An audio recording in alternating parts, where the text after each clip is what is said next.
అయిపోయింది. అదే నరక చతుర్దశి, దీపావళి పండుగ. ఈ సంఘటన 28వ ద్వాపర యుగంలో జరిగింది. అనంత కాలచక్రంలో 4 యుగాలు అంటే కృతయుగం, త్రేతాయుగం, ద్వాపర యుగం, కలియుగాలు గిరగిరా తిరుగుతూ ఒకదాని వెంట మరొకటి వస్తూ ఉంటాయి. ఆ కాలచక్ర పరంపరలో 28వ ద్వాపర యుగం వచ్చింది. ఆ యుగంలోనే ఈనాడు మనం కొలిచే శ్రీకృష్ణుడు, అలాగే లోక కంటకుడని అసహ్యించుకునే నరకాసురుడు ఈ భూమిపై తిరిగాడాడు. నరకాసురుడు భూమి పుత్రుడు. విష్ణువు వరాహమూర్తి అవతారంలో ఉన్నప్పుడు భూదేవి అనే కన్యను వివాహమాడాడు. వీరిద్దరి సంతానమే నరకుడు. 28వ త్రేతాయుగం అంటే ఇది రాముడు పుట్టిన త్రేతాయుగం కాదు, 28వ ద్వాపర యుగం మధ్య సంధికాలంలో ఉన్న యుగం. ఆ సమయంలో ఏ యుగపు ప్రామాణిక లక్షణాలు కూడా మనకు కనిపించవు. ఎవరూ ఊహించని విచిత్రాలు జరుగుతూ ఉంటాయి. విచిత్ర జీవుల పుట్టుక జరుగుతుంటుంది. జీవ పరిణామ క్రమంలోనే అద్భుతాలు చోటు చేసుకుంటాయి. అలా ఆవిర్భవించిన జీవి వరాహుడు. పంది ముఖం, మనిషి దేహం వాడిది, కానీ సద్బుద్ధి అపారంగా ఉంది. ఎవరైనా కష్టాల్లో ఉంటే చూడలేడు. సరిగ్గా అదే సమయంలో హిరణ్యాక్షుడు, ఇతను ప్రహ్లాదుని తండ్రి హిరణ్యకశివుని సోదరుడు, మహా ఖగోళ శాస్త్రవేత్త, విశ్వంలోని గోళాల కదలికను బాగా అధ్యయనం చేసినవాడు, గ్రహగతులను ఆనాడే సిద్ధీకరించినవాడు. ఎందుకో వాడి బుద్ధి పుట్టింది. ఒక ప్రయోగం చేయాలని అనుకున్నాడు. అంతే, భూమి అనే గ్రహాన్ని తీసుకుని వెళ్ళి సూర్యునికి సుదూరంగా వేరే కక్షలోకి పెట్టాలనుకున్నాడు. ఆ వెంటనే భూమిని తన శాస్త్ర శక్తితో కక్ష తప్పించి అంతరిక్షంలోకి శూన్యంలోనికి తీసుకుని వెళ్ళాడు. ఆ శూన్యం ఎలా ఉన్నదంటే మహా జలనిధిలా ఉంది. అందులో భూమిని ముంచుతూ తేలుస్తూ తీసుకొని వెళ్తున్నాడు హిరణ్యాక్షుడు. దీన్నే సినిమాలో సముద్రంలో భూమి మునిగినట్లుగా, వరాహుడు వాడి దంతాలతో భూమిని పైకి లేపి రక్షించినట్లుగా చూపిస్తారు. పురాణాలలో కూడా అనంత జలనిధిలోకి భూమి గిరాట్ వేయబడినట్లుగా ఉంటుంది. అయితే ఇక్కడ అనంత జలనిధి అంటే అంతరిక్షంలోని అపార వాయువులతో కూడిన శూన్యమని మనం అర్థం చేసుకోవాలి. అలా హిరణ్యాక్షుడు చేసిన ప్రయోగంతో భూమి అల్లల్లాడుతుంది. ఈ విషయం విచిత్ర జీవి, మహామేధావి అయిన వరాహమూర్తికి తెలిసింది. వెంటనే భూదేవిని రక్షించేందుకు వెళతాడు. కక్ష తప్పి ఎక్కడో కొట్టుమిట్టాడుతున్న భూమిని మళ్ళీ స్థిర కక్షలోకి ప్రవేశపెట్టి యథాస్థితి కల్పిస్తాడు. దీంతో భూమి ఎంతో సంతోషించింది. ఆ ఆనంద పారవశ్యంలో భూదేవి వరాహస్వామి ఏకమవుతారు. అయితే వారి కలయిక సాయం సంధ్య వేళలో జరుగుతుంది. దుష్ట శక్తులు విరుచుకుపడే వేళ అది. ఆ సమయంలో రమించడంతో వారికి దుష్ట స్వభావాలతో ఒక పుత్రుడు జన్మిస్తాడు. వాడికి నరకుడు అని నామకరణం చేస్తారు. వాడిలోని అసుర లక్షణాలు అంటే దుష్ట లక్షణాలు చూసిన తల్లి కలవరపడుతుంది. నరకాసురుడైన తన పుత్రుణ్ణి ఎప్పటికైనా దేవతలు సంహరిస్తారని ఆమెకు అప్పుడే అర్థమైంది. తాను, తన భర్త అయిన వరాహమూర్తి దేవాంశులైనప్పటికీ పుట్టిన బిడ్డ అసురుడవడంతో తండ్రి నుంచి కూడా ప్రమాదం ఉన్నదని ఆ తల్లి భయపడింది. తండ్రి నుంచి కూడా రక్షణ లేనివాడికి ఆ తండ్రి నుంచే ఒక వరం పొందాలా అని చూస్తుంది. భర్తను వేడుకుంటుంది. ఆమెలోని భయం కనిపెట్టిన స్వామి వరం ప్రసాదిస్తాడు. ఒక్క తల్లి వల్ల తప్ప మరెవ్వరి వలనూ, ఏ ఆయుధం వలన కూడా మరణం లేకుండా వరం పొందాడు నరకుడు. తల్లి భూదేవి సంతోషిస్తుంది. మాతృమూర్తి ఎక్కడ తన కుమారుణ్ణి చంపుకుంటుందా, అది ఎన్నటికీ జరగదనుకుని భూదేవి చాలా సంతోషంగా ఉంది. ఈలోగా నరకుడు పెరిగి పెద్దవాడవుతున్నాడు. చిన్నప్పుడు వాడు చాలా సౌమ్యంగా ఉండేవాడు. ఆదిశక్తి జగదాంబను ధ్యానిస్తూ కాలం గడిపేవాడు. యవ్వనంలోకి రాగానే వాడిలో వింత కోరికలు పుట్టాయి. స్త్రీ జాతిని అవమానించడం మొదలుపెట్టాడు. లోకంలోని కన్యలను చెరబట్టడమే వాడి పని. కేవలం అందుకోసమే అనేక రాజ్యాలపై దండయాత్రలు చేసి 1,60,000 మంది రాజకుమార్తెలను బందీ చేశాడు. బలగర్వంతో, వరగర్వంతో విర్రవీగాడు. స్వర్గంపై దండయాత్ర చేసి ఇంద్రుని పదవీచ్యుతిని చేశాడు. ఇలా రోజుకు అరాచకం చేస్తూ లోక కంటకుడయ్యాడు. దీంతో నరకుడు అనే మంచి కుర్రాడు కాస్త నరకాసురుడిగా మారిపోయాడు. ద్వాపర యుగం నడుస్తోంది. శ్రీకృష్ణుడు పెద్దవాడై లక్ష్మీదేవి అంశతో పుట్టిన రుక్మిణీదేవిని పరిణయం ఆడాడు. ఆ తర్వాత సత్యభామను పెళ్లి చేసుకున్నాడు. అయితే ఈ సత్యభామ ఎవరో కాదు, భూదేవి అంశతో పుట్టిన స్త్రీమూర్తి. నరకాసురుడి ఆగడాలు ఆమెకు కూడా తెలిసాయి. నాయకత్వ లక్షణాలున్న వీరనారి సత్య నరకాసురుడు స్త్రీలను చెరబట్టడాన్ని క్షమించలేకపోయింది. నరకాసురునికి బుద్ధి చెప్పాలనుకుంది. అందుకే శ్రీకృష్ణుడు యుద్ధానికి బయలుదేరుతూ ఉంటే తాను వెంట వెళ్ళింది. అక్కడ యుద్ధ భూమిలో నరకాసురుడు వరబలంతో రెచ్చిపోతున్నాడు. వాడిని ఏ ఆయుధాలు ఏమీ చేయలేకపోతున్నాయి. వాడు విసిరిన ఒక ఆయుధం శ్రీకృష్ణుడికి తగిలింది. ఇదే మంచి సమయం అనుకున్న శ్రీకృష్ణుడు సొమ్మసిల్లినట్లుగా నటించాడు. పక్కనే ఉన్న సత్య ఆగ్రహోదగ్రురాలయ్యింది. అపర త్రిపుర సుందరిగా మారింది. విల్లు చేతబట్టింది, నారి సాధించింది, బాణం విడిచింది. అంతే, ఆ సరాఘాతానికి నరకుడు కుప్ప కూలిపోయాడు. తల్లి చేతిలో తప్ప వేరెవ్వరి చేతిలోని మరణదండన లేదని వరం ఉండగా ఈమె చేతిలో తాను ఎలా కుప్ప కూలిపోయాడో వాడికి ఒక్క క్షణం అర్థం కాలేదు. అర్థం చేసుకొని ఎదురుగా ఉన్నది తన తల్లి అని తెలుసుకొని ప్రాణమిల్లాడు. అసలు విషయం తెలుసుకున్న సత్య కూడా కాసేపు మనస్తాపానికి గురి అయింది. కానీ లోక కంటకుని తల్లి కూడా క్షమించరాదని కృష్ణుడు చెప్పడంతో ఆమె ఊరడిల్లింది. లోక కంటకుడైన వాడు తనవాడైనా క్షమించరాదన్న ధర్మాన్ని లోకానికి చాటారు సత్యకృష్ణుడు. నరకాసుర సంహారం జరిగిందని తెలియగానే లోకం హర్షించింది. విజయోత్సాహంతో సత్యకృష్ణుడు ద్వారకకు రాగానే ఊరంతా పండుగ చేసుకున్నారు. అప్పటి నుంచి ఈ కథను గుర్తు చేసుకుంటూ చెడుపై మంచి సాధించిన విజయానికి తీపి గుర్తుగా నరక చతుర్దశి, దీపావళి రోజులలో పండుగ చేసుకుంటున్నాం. ప్రపంచ శాంతిని కోరుకునే వారందుకే ఈ పండుగ ఒక స్ఫూర్తి.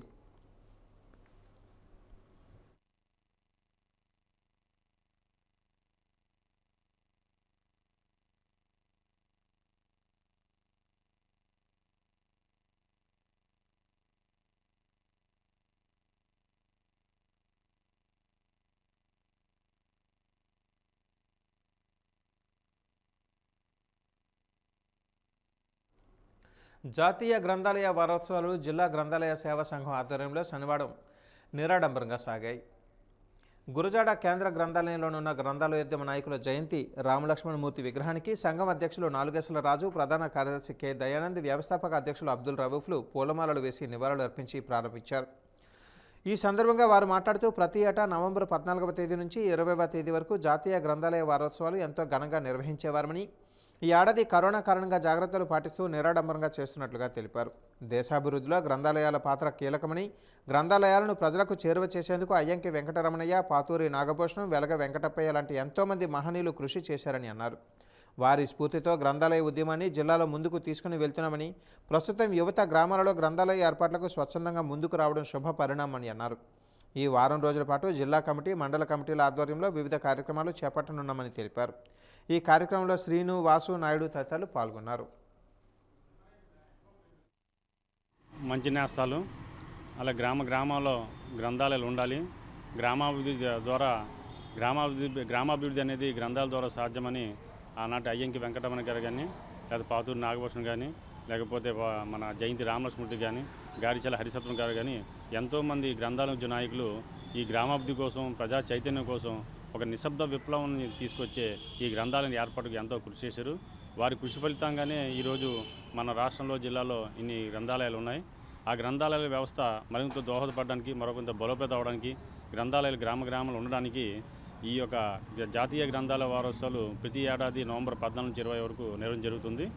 అందులో భాగంగా ఇప్పుడున్న పరిస్థితి దృష్ట్యా ఆయా కరోనా పరిస్థితి జాగ్రత్తలు పాటిస్తూనే ఈ నిర్వహణ కార్యక్రమం జిల్లా గ్రంథాలయ సేవా సంఘం వారు చేపట్టడం జరిగింది. ఎవరైనా ఈ పాఠశాలలో కానీ, కళాశాలలో కానీ విద్యార్థులకి ఎవరైనా పుస్తకాలు కావాల్సి వస్తే మా వంతు ఇప్పటికీ సహకరిస్తున్నాము. దయచేసి అందరూ పుస్తక గ్రంథాలయ సంఘంలో చేరుతూ గ్రంథాలయాలకి, అలా గ్రంథాలయ వ్యవస్థ బలోపేతం చేయాలని కూడా కోరుకుంటున్నాం. జాతీయ గ్రంథాలయ వారోత్సవాలు ఈరోజు జిల్లా గ్రంథాలయ సేవా సంఘం ఆధ్వర్యంలో ఒక నిరాడంబరంగా కరోనా జాగ్రత్తలు పాటిస్తూ ఈరోజు ప్రారంభించడం జరిగింది. అందులో భాగంగా గ్రంథాలయోద్యమ నాయకులు శ్రీ జయంతి రామలక్ష్మణమూర్తి గారి విగ్రహానికి సభ్యులంతా కూడా పూలమాలలు వేసి ఘనంగా నివాళులు అర్పించడం జరిగింది. మరి ప్రతి సంవత్సరం కూడా దేశవ్యాప్తంగా అటు ప్రభుత్వం కానీ, ఇటు గ్రంథాలయ స్వచ్ఛంద సంస్థలు కానీ మరి నవంబర్ 14 నుండి 20 వరకు కూడా జాతీయ గ్రంథాలయ వారోత్సవాలు ఘనంగా నిర్వహించడం జరుగుతుంది. అయితే ఈ సంవత్సరం మరి యొక్క కరోనా రావడంతో మరి పూర్తి స్థాయిలో ఘనంగా ఈ కార్యక్రమాలని నిర్వహించలేకపోతున్నాం. మరి ఈ ఏడాది మరి నిరాడంబరంగా ఈ యొక్క కార్యక్రమాలని మరి కరోనా జాగ్రత్తలు పాటిస్తూ నిర్వహించడం జరుగుతుంది. ఈ వారం రోజుల పాటు కూడా జిల్లా కమిటీ ఆధ్వర్యంలోనే కాకుండా జిల్లాలో ఉన్నటువంటి అన్ని మండలాల్లో మరి గ్రంథాలయ సంఘం మండల కన్వీనర్లు ఎవరైతే ఉన్నారో వాళ్ళంతా కూడా కరోనా జాగ్రత్తలు పాటిస్తూ వివిధ కార్యక్రమాలను చేపట్టడం జరుగుతుంది. మరి ఈరోజు గ్రంథాలయాల యొక్క ఆవశ్యకతను అటు విద్యార్థులు ఇటు యువత కూడా తెలుసుకొని స్వచ్ఛందంగా గ్రామాల్లో గ్రంథాలయాలు ఏర్పాటు చేయడం కోసం ముందుకు రావడం నిజంగా అభినందనీయం. ప్రతి గ్రామంలో కూడా గ్రంథాలయం ఉండాలన్న ఒక లక్ష్యంతో ఈరోజు జిల్లా గ్రంథాలయ సేవా సంఘం కృషి చేస్తుంది. మరి ఈ యొక్క వారోత్సవాలు కూడా ఈ గ్రంథాలయాల యొక్క ఆవశ్యకతను తెలియజేసేందుకు మరి దోహదపడతాయని మేము భావిస్తూ జవహర్లాల్ నెహ్రూ జయంతిని పురస్కరించుకొని జిల్లా కాంగ్రెస్ పార్టీ కార్యాలయంలో ఆయన చిత్రపటానికి పూలమాలలు వేసి శ్రద్ధాంజలి ఘటించారు. నేటి బాలలే రేపటి పౌరులు అని బాలల పట్ల అమితమైన ప్రేమ కనపరిచిన వ్యక్తి జవహర్లాల్ నెహ్రూ అని కొనియాడారు. జవహర్లాల్ నెహ్రూ జయంతిని పురస్కరించుకొని కాంగ్రెస్ పార్టీ కార్యాలయంలో పిల్లలకు స్వీట్స్ పంచిపెట్టారు. ఈ కార్యక్రమంలో కాంగ్రెస్ పార్టీ నాయకులు మాట్లాడుతూ భారతదేశం మొట్టమొదటి ప్రధానిగా బాధ్యతలు స్వీకరించిన జవహర్లాల్ దేశాభివృద్ధికి ఎన్నో మార్గదర్శకాలు తీసుకుని వచ్చారని అన్నారు. అటువంటి మహోన్నతమైన వ్యక్తిని స్మరించుకోవాల్సిన బాధ్యత మనందరిపైన ఉందని అన్నారు. ఈ కార్యక్రమంలో కాంగ్రెస్ పార్టీ నాయకులు కార్యకర్తలు పాల్గొన్నారు.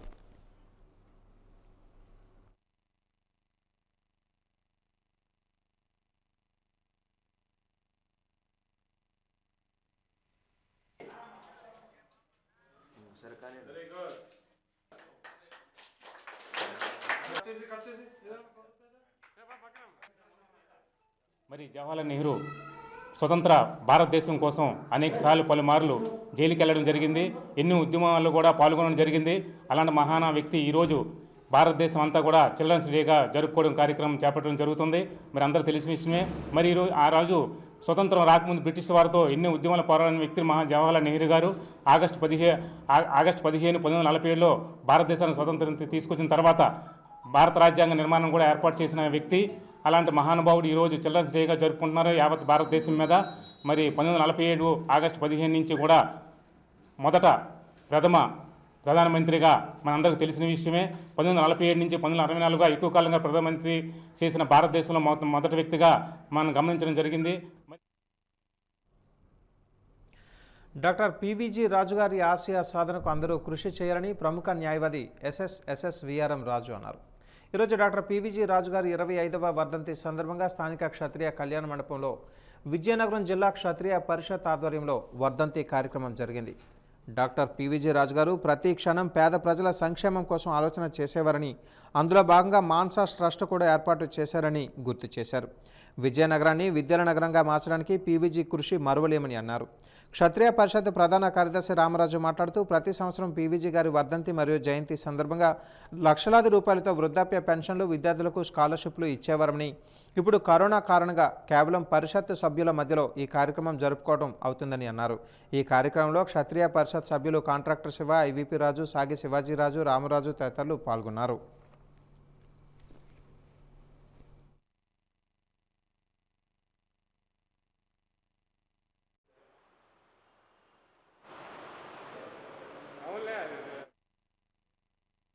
పివిజి రాజు గారు 25వ వర్ధంతి ఈ క్షత్రియ పరిషత్ ఆవరణలో జరుపుకుంటున్నాం. ఏటా ఈరోజు సుమారు ఒక 7-8 లక్షల రూపాయల వరకు ఈ స్టూడెంట్స్కి స్కాలర్షిప్స్, అలాగే హెల్త్ రీత్యా బాగోలేని వారికి ఆర్థిక సాయం మా క్షత్రియ పరిషత్ తరపున అందించడం జరుగుతుంది. ప్రతి ఏడు ఆయన బర్త్డే సందర్భంగా మే 1ని వితంతువులకు, ఓల్డేజ్ వారికి పెన్షన్స్ ఇవ్వడం జరుగుతుంది. సుమారు ఈ కళ్యాణ మండపం మీద వచ్చిన ఆదాయంతో ఈ సేవా కార్యక్రమాలు ఏటా చేస్తున్నాం. మా కమ్యూనిటీనే కాకుండా ఇతర కమ్యూనిటీ వాళ్ళకి కూడా మా క్షత్రియ పరిషత్ తరపున ఈ సాయం అందిస్తున్నాం. 1995లో ఇదే రోజు మరణించారు. ఆయన 1958లో మాన్సాస్ ట్రస్ట్ ఏర్పాటు చేశారు. దానికి 14,000 ఎకరాల భూమిని, ఆయన నివసించిన కోటని ట్రస్ట్కి దానం చేసి ట్రస్ట్ని ఏర్పాటు చేసి విద్య కోసం ఎంతో కృషి చేశారు. ఆయన 1952లో మొట్టమొదటిసారిగా ఎమ్మెల్యే అయ్యారు. ఆ తర్వాత ఆయన ఆంధ్రప్రదేశ్కి విద్యామంత్రిగా కూడా పనిచేశారు. విద్యామంత్రిగా పనిచేసినప్పుడు ఆయన చేసిన గొప్ప పని ఏంటంటే అప్పుడు ఉండే హై స్కూల్స్ అన్నీ కూడా అన్ఎయిడెడ్లో ఉండే ప్రభుత్వం జీతాలు ఇచ్చేది కాదు టీచర్స్కి. కానీ ఆయన విద్యామంత్రిగా ఉన్నప్పుడు ప్రభుత్వాన్ని ఒప్పించి మొత్తం రాష్ట్రంలో ఉండే హై స్కూల్స్ అన్నింటినీ కూడా ఎయిడెడ్లో తీసుకొచ్చాడు ఆ మహానుభావుడు. 1962లో ఫస్ట్ టైం ఉమెన్స్ కాలేజీని స్థాపించారు. ఎందుకంటే ఆ రోజుల్లో స్త్రీకి ఎక్కువగా ఘోష ఉండేది. వాళ్ళు చదువుకోవడానికి అవకాశం కల్పించాలంటే ప్రత్యేకమైన కాలేజీ ఉండాలి. ఉమెన్స్ కాలేజీ స్థాపించారు. ఆయన ఏది చేసినా ఆయన యొక్క గురువు స్వామి జ్ఞానానంద గారు ఆయన గురువు అని చెప్పి ఆయన కోసమని ఆంధ్ర యూనివర్సిటీలో న్యూక్లియర్ ఫిజిక్స్ అనే డిపార్ట్మెంట్ని ఏర్పాటు చేయించి దానికి హెడ్ ఆఫ్ ది డిపార్ట్మెంట్కి జ్ఞానానందం చేశారు. ఇలాగ మహానుభావుడు చాలా కార్యక్రమాలు చేశారు. న్యూస్లో కాసేపు విరామం. బీభత్సాన్ని సృష్టిస్తున్నాయి. ఏనుగులు సంచారంతో గిరిజనులకు కంటి మీద కునుకు లేకుండా పోతుంది. ఏళ్లు గడుస్తున్న జిల్లాకు ఎలిఫెంట్ జోన్ కార్యరూపం దాల్చలేదు. దీంతో ఒరిస్సా నుంచి వచ్చిన ఏనుగుల గుంపు ఆంధ్ర ఒరిస్సా సరిహద్దు ప్రాంతాలలో తిష్టవేసి అలజడి సృష్టిస్తున్నాయి. జిల్లా సరిహద్దులో ఏనుగులు బీభత్సంపై వాజీ న్యూస్ ప్రత్యేక కథనం ఇప్పుడు చూద్దాం.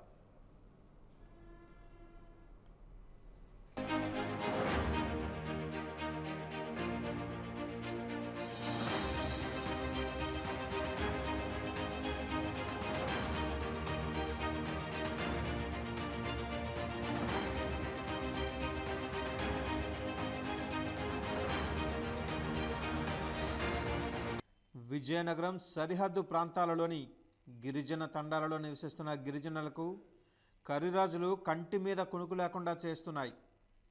ఈ ప్రాంతాలలో తిష్టవేసిన ఏనుగుల గుంపుతో పరిసర గ్రామాల ప్రజలు నిత్యం నరక యాతన అనుభవిస్తున్నారు. వీటికి అడ్డుకట్ట వేసేందుకు అటవీశాఖ సరి అయిన ప్రయత్నాలు చేయకపోవడంతో స్థానికులు నిత్యం నరక యాతన తప్పటం లేదు. ఆంధ్ర ఒరిస్సా సరిహద్దుల్లోని ఉత్తరాంధ్ర ప్రాంత గిరిజన ప్రాంతాలలో 2007వ సంవత్సరం నుంచి కర్రీరాజుల అలజడి ప్రారంభమైంది. 2007వ సంవత్సరంలో ఒడిశాలోని లకేరి అటవీ ప్రాంతం నుంచి దారి తప్పి ఉత్తరాంధ్ర జిల్లాలలోకి ఏనుగుల గుంపు ప్రవేశించింది. అలా వచ్చిన వాటిలో ప్రస్తుతం 40 మిగిలి ఉన్నాయి. 2010లో వీటి తరలింపునకు చేపట్టిన ఆపరేషన్ గజలో 2 తరలించారు.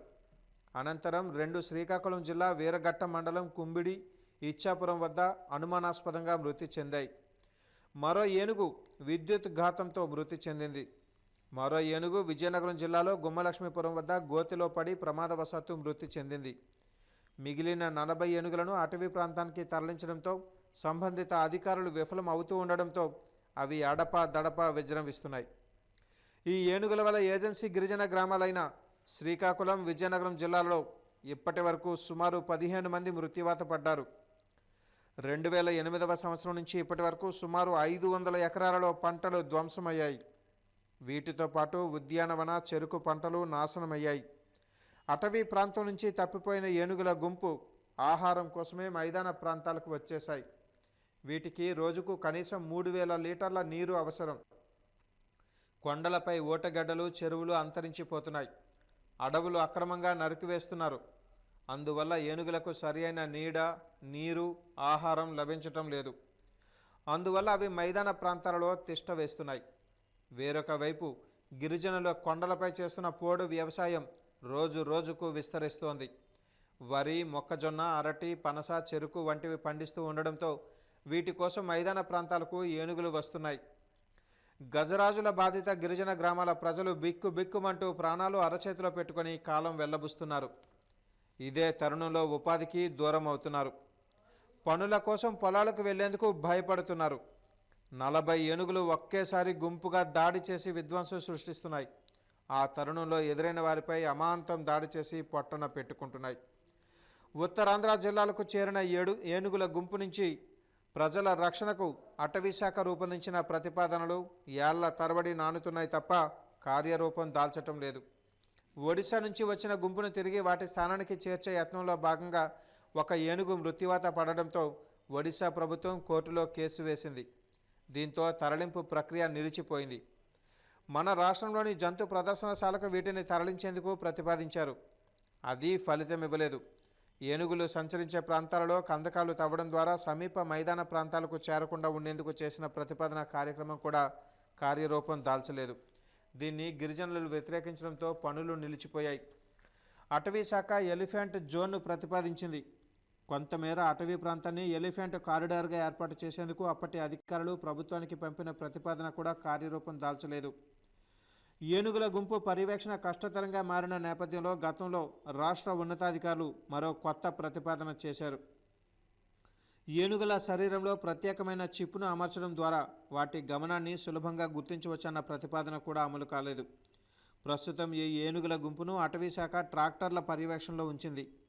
15 మంది ట్రాక్టర్లు నిత్యం ఏనుగుల కదలికలను గమనిస్తూ ఉన్నారు. ఏఓబి, ఎఫ్బిఓల గుంపు కదలికలను పర్యవేక్షిస్తున్నారు. గ్రామాల వైపు రాకుండా చర్యలు తీసుకుంటున్నారు. సమీప గ్రామాల ప్రజలను అప్రమత్తం చేస్తున్నారు. అయితే ఏనుగులు అత్యంత తెలివిగా తమ పని తాము చేస్తున్నాయి. అర్ధరాత్రి వేళ, అపరాత్రి వేళ దాడి చేస్తున్నాయి. రాష్ట్ర గిరిజన సంక్షేమ శాఖ మంత్రి పుష్పశ్రీవాణి స్వయాన ఈ ప్రాంత ప్రతినిధి అయినందున ఈ సమస్య శాశ్వత పరిష్కారానికి చొరవ చూపాలని స్థానికులు, గిరిజనులు కోరుకుంటున్నారు.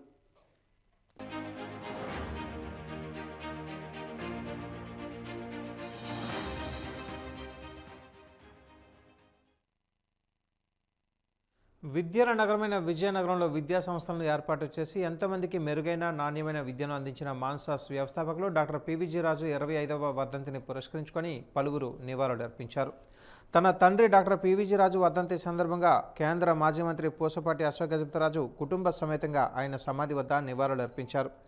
ఆజన్మాంతం పాటించిన స్ఫూర్తి ప్రదాత పివిజి రాజు అని ఆయన అన్నారు. ఆయన చూపించిన దారిలోనే శేష జీవితం పయనించగలిగే శక్తిని నాకు ప్రసాదించాలని ఆ భగవంతుని ప్రార్థిస్తున్నానని అశోక్ గజపతిరాజు తెలియజేశారు.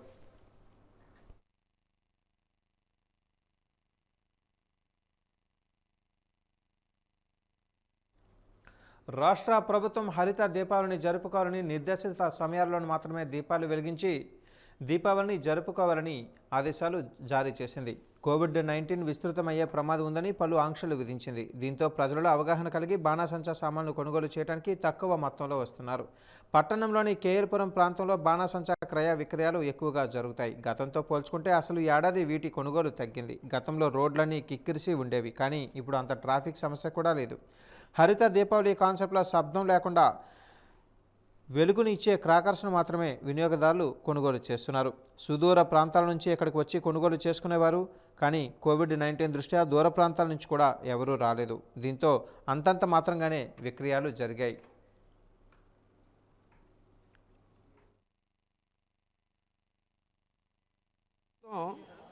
ఈ సంవత్సరం ఈ కరోనా మహమ్మారి వల్ల హరిత గ్రీన్ దీపావళి జరుపుకోమని గవర్నమెంట్ ఆదేశాలు ఇవ్వడం జరిగింది. దానికి అనుసరిస్తూ ప్రభుత్వం వారు ఇక్కడ విజయనగరంలో ఉన్న అధికారులు, పోలీసు వారు, ఎంఆర్ఓ గారు, ఆర్డీఓ గారు ఆదేశాల మేరకు, వారి సూచనల మేరకు ఇక్కడ పాటిస్తూ ఈ కరోనా మహమ్మారి వల్ల ప్రజలకు ఇబ్బంది కలగకుండా వ్యాపారాన్ని సాగిస్తున్నాం. ఒక రకంగా చెప్పాలంటే కింది సంవత్సరం కన్నా ఈ సంవత్సరం చాలా కరోనా ప్రభావం వల్ల ప్రజలు అంత తాకిడి లేదు. ప్రజలు కూడా ఆలోచిస్తున్నారు, తీసుకుందామా వద్దా, సామాన్లు కాలుద్దామా వద్దా సందిగ్ధంలో ఉన్నారు. మాకు ఆర్డీఓ గారు 2 రోజులు మాకు పర్మిషన్ ఇచ్చినా సరే ఈరోజు ఉదయం నుంచే వ్యాపారం కొద్దిగా స్టార్ట్ అయింది. మరి వ్యాపారం స్టార్ట్ అవ్వడం వల్ల అప్పుడు ఇంకా ప్రజలు రావడం మొదలు పెడుతున్నారు. మరి సాయంకాలం చూస్తే టైం చాలా తక్కువ ఉండడం వల్ల ఈ సాయంకాలం వరకు వ్యాపారం ఏం జరుగుతుందో ఏంటో ఇంకా తెలిసే సూచనలు అయితే కనిపించట్లేదు. ఈ టైం అయ్యేసరికి కింది సంవత్సరం చూసుకున్న అంతకుముందు గత 24 సంవత్సరాలు బట్టి నేను వ్యాపారం చేస్తున్నాను. ఏ రోజు కూడా ఇంత దీనిగా లేదు. ఈ టైంకి మాకు 70% వ్యాపారం జరిగేది, కానీ ఇప్పుడు 30% కూడా ఇంకా వ్యాపారం జరగలేదు ఈ సంవత్సరం అనుకుంటున్నాం. సాయంకాలం వరకు అయితే మాకు 50% అవుతుందని ఆశాజనకంగా ఉన్నాను. అంటే బాణాసంచా అనేది ఎక్కడ తయారైనా శివకాశీలోనే తయారవుతుంది. అక్కడ నుంచే ఎంటైర్ వరల్డ్ మొత్తం ట్రాన్స్పోర్ట్ అవుతుంది. వాళ్ళు ఈ సంవత్సరం మరి హరితగా గ్రీన్ వల్ల వారు ఏ సంవత్సరం అయితే పంపిస్తున్నారు, ఈ సంవత్సరం ఆ వెరైటీ కాకుండా కొద్దిగా స్మోక్ గట్ట తగ్గే సామాన్లు పంపించారు, అవే అమ్ముతున్నాం. విజయనగరం, శ్రీకాకుళం జిల్లాలకు సాగునీరు అందించే తోటపల్లి ప్రాజెక్టు ఆయకట్టు ప్రశ్నార్థకంగా మారింది. తోటపల్లి ప్రాజెక్టు ద్వారా పూర్తి ప్రయోజనాలు నెరవేరక ముందే పనులకు స్వస్తి చెప్పడంతో దాని భవితవ్యం ఏమిటని చర్చ కొనసాగుతోంది. ప్రస్తుత లెక్కల ప్రకారం ఇంకా 300 కోట్ల రూపాయలకు పైగా పనులు చేయాల్సి ఉంది. ఇది రద్దు కావడంతో భవిష్యత్తులో ధరలు పెరిగి మరింత భారమయ్యే అవకాశం ఉందని రైతులలో ఆందోళన చెందుతున్నారు. కాంట్రాక్టర్లతో పరస్పర అంగీకార నిబంధన మేరకు జల వనరుల శాఖ పనుల ఒప్పందాలను ఇటీవల రద్దు చేసుకుంది. ముందస్తు రద్దు ఒప్పందాలలో భాగంగా ఇప్పుడు నిలిపివేసిన పనులు మళ్లీ 5 ఏళ్ల పాటు చేపట్టకూడదంటూ ఆర్థిక శాఖ షరతు విధించడంతో ఈ పనులపై నీళ్లు నీడలు కమ్ముకున్నాయి. ఉత్తరాంధ్ర నాగావళి నదిపై విజయనగరం, శ్రీకాకుళం జిల్లాలలో ప్రజలకు ప్రయోజనం కల్పించేలా తోటపల్లి బ్యారేజీ నిర్మించారు. ఈ ప్రాజెక్టు ద్వారా 64,000 ఎకరాల స్థిరీకరణకు 1,31,224 ఎకరాల కొత్త ఆయకట్టుకు నీళ్లు ఇవ్వడం లక్ష్యం. ఈ లక్ష్యం ఇంకా పూర్తిగా నెరవేరలేదు. ప్రస్తుతం ఈ బ్యారేజీ 2 ప్యాకేజీలలో పనులు జరుగుతుండగా జలవనరుల శాఖ వాటిని రద్దుపరిచే చేసింది. గుత్తేదారులతో పరస్పర అంగీకార ప్రతిపాదికన రద్దు చేస్తున్నట్లుగా ఉత్తర్వులు వెలువడ్డాయి. తోటపల్లి బ్యారేజీ నిర్మాణం పూర్తయి నీళ్లిస్తున్న ప్రాజెక్టులో ఇంకా 20% పనులు మిగిలి ఉన్నాయి. ఈ ప్రాజెక్టుకు 1,12,758 కోట్లతో చేపట్టగా ఇప్పటి వరకు 800 కోట్లు పనులే చేశారు. 1వ ప్యాకేజీ కింద అదనపు ఆయకట్టుకు నీరిచ్చేలా అదనపు డిస్ట్రిబ్యూటర్లు కూడా కుడి ప్రధాన కాలువకు స్పూయిస్లను ఏర్పాటు వంటివి చేయాలి. ప్రధాన కాలువలో డిస్ట్రిబ్యూటరీ ఛానల్ ఫీల్డ్, ఛానల్ పనులు చేయాలి. మరో ప్యాకేజీలో తోటపల్లి కుడి కాలువ 97.7 కిలోమీటర్ నుంచి గజపతినగరం బ్రాంచ్ కాలువ ద్వారా నీళ్లు తీసుకెళ్లే పనులు గడిగడ్డ దాటిన తర్వాత 15,000 ఎకరాలకు నీరందించే పనులు చేయాలి. డిస్ట్రిబ్యూటరీ పనులు ఇంకా 293 ఎకరాల భూమి సేకరించాలి. జలాశయంలో 105 మీటర్ల స్థాయికి నీళ్లు నిలబెట్టేలా పునరావాస పనులు చేయాలి. శ్రీకాకుళం జిల్లాలో 161 ఎకరాలు, విజయనగరం జిల్లాలో 90.47 ఎకరాల భూమి సేకరించాలి. భూసేకరణపై న్యాయస్థానంలో 2 కేసులు పెండింగ్లో ఉన్నాయి. ఈ కారణాలతో పనులు ఆలస్యం అవుతూ ఉండడంతో ఒప్పందం రద్దు చేసుకున్నట్లుగా జలవనరుల శాఖ చెబుతున్నా మళ్ళీ పనులు ప్రారంభమవ్వాలంటే ఎన్నేళ్లు పడుతుందో, అప్పటి వ్యయ అంచనాలు ఏ మేరకు పెరిగిపోతాయో అన్నది ఇప్పుడు చర్చనీయాంశంగా మారింది.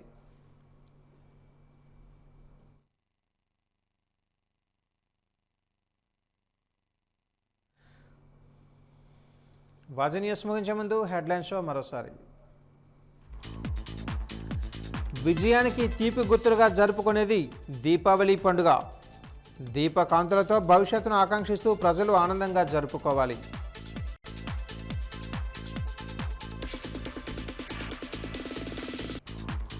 జిల్లాలో కార్యరూపం దాల్చిన ఎలిఫెంట్ జోన్. బిక్కుబిక్కుమంటూ ప్రాణాలు అరచేతిలో పెట్టుకుని కాలం వెళ్లబూస్తున్న గిరిజనులు.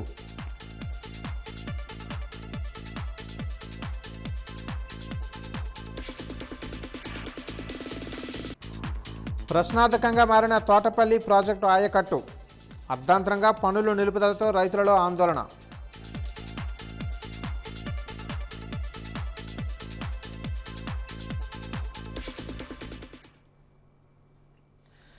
ఈరోజు దీపావళి సందర్భంగా దీపావళిని ఆనందోత్సాహాలతో జరుపుకోవాలని, ఎటువంటి ప్రమాదాలకు తావివ్వకుండా జరుపుకోవాలని తెలుపుతూ ప్రేక్షకులకు దీపావళి శుభాకాంక్షలతో వాజీ న్యూస్ ఇంతటితో సమాప్తం. నమస్కారం.